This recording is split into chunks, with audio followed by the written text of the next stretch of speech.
back to my YouTube channel. My name is Mary. I'm a practicing lawyer in Nigeria.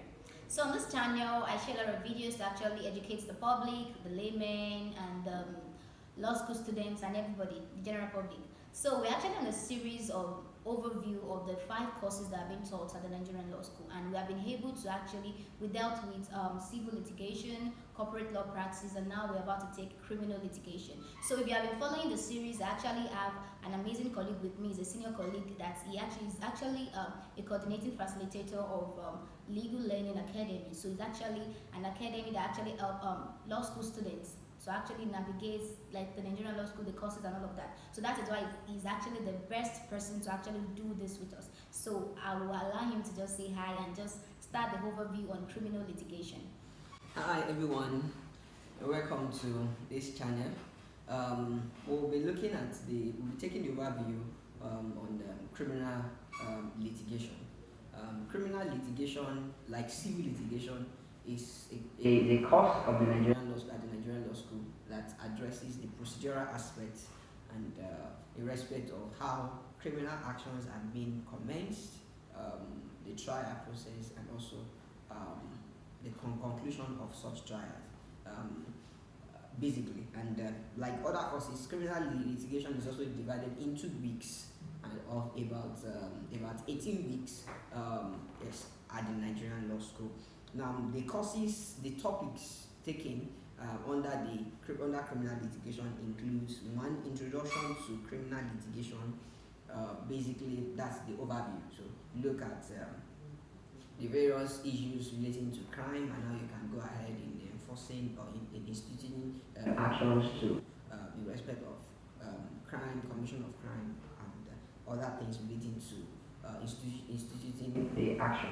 But specifically, week 2 and week 3, week 4 relates to how you can relate to compelling attendance in respect of criminal trial. So it relates to arrest, searches, and constitutional rights. So how an arrest can be effected, how searches can be conducted, and then the constitutional rights that comes with these actions, and it's very, very important. Arrest, searches, and constitutional rights is a topic that relates to arrests of suspects or persons alleged to have commit crime, and then also how their premises and their bodies and other things that they have can also be searched.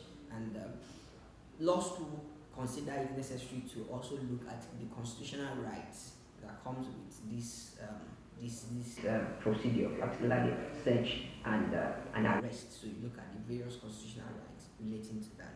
Then the next topic is pre-trial investigation and police interview. So all of these relate to what are the things that investigation that have been carried out by the police and how they conduct their investigation. It is important to state that law school look at the provision of the Administration of Criminal Justice Act, that is AJA, and then Administration of Criminal Justice Law of Lagos State. So these two laws are being considered. The laws relating to Kano State too is being considered at some point, but majorly the ACJ-A and the ACJ-L are the major laws that are being considered, are the principal laws that are being considered in criminal litigation. Now, the next topic is jurisdiction and venue of criminal trials. So you look at various courts that have jurisdiction to try criminal offences, and we'll be looking at the general court with general jurisdiction and court with special jurisdictions and all of that. And then the next topic is institution of criminal proceedings. How the procedures in which criminal proceedings have been instituted, the powers of the AG that provided the constitution, and how basically the mode of instituting criminal actions in courts. Then the next topic, which is very, very important as far as criminal litigation is all about, is charges. Is the topic called charges, and this is the topic whereby you look at what the charge is, the various forms in which charges come in the various parts of Nigeria, in the south, in the north, and then basically the draft aspect of charges.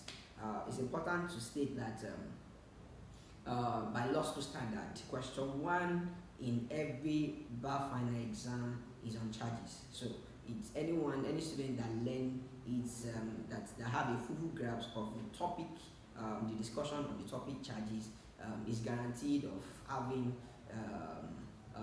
pass a compulsory question in criminal litigation.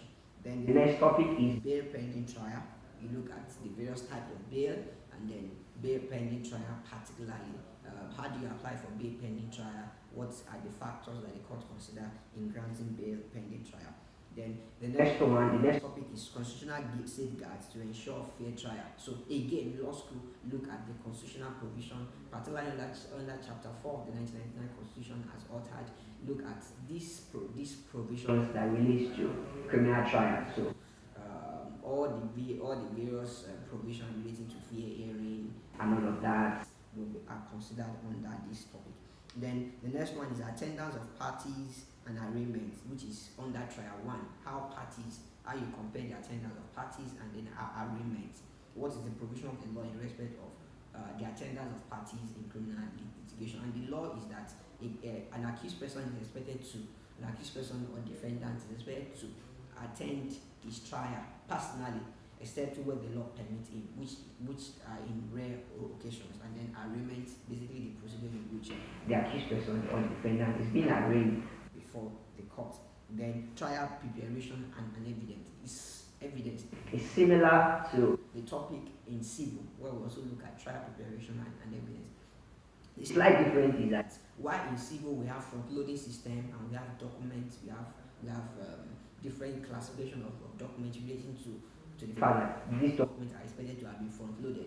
In criminal litigation, we don't do front-loading, so all the documents are basically being produced, except those that are required to be filed alongside with the charge. That's all. Okay, so that's trial 2, and then trial 3 is examination of witnesses, and under that we basically look at the provision of the evidence as similar to what you have in civil litigation, the examination of witnesses. The difference here too is that while in civil we have witness statement and oaths as one of the documents that will be tendered in examination of witnesses, we don't have that in criminal litigation. Then we have the topic for the defense now. So all the topics we have mentioned earlier relates to the prosecution, basically because it's the prosecution that will commence criminal trial and all of that and have to comply with the constitutional provisions. Now we move to the aspects, the case of the defendant. What are the options available for the defendant in establishing his defense? So how can he establish his defense? No case submission. He can decide to testify, he can decide not to testify. So these are the various options that we have, and then after which we now have judgments and sentencing. So this is where the courts look at the evidence as proven, established by the prosecution and also the defense of the defendant, and then enter judgment.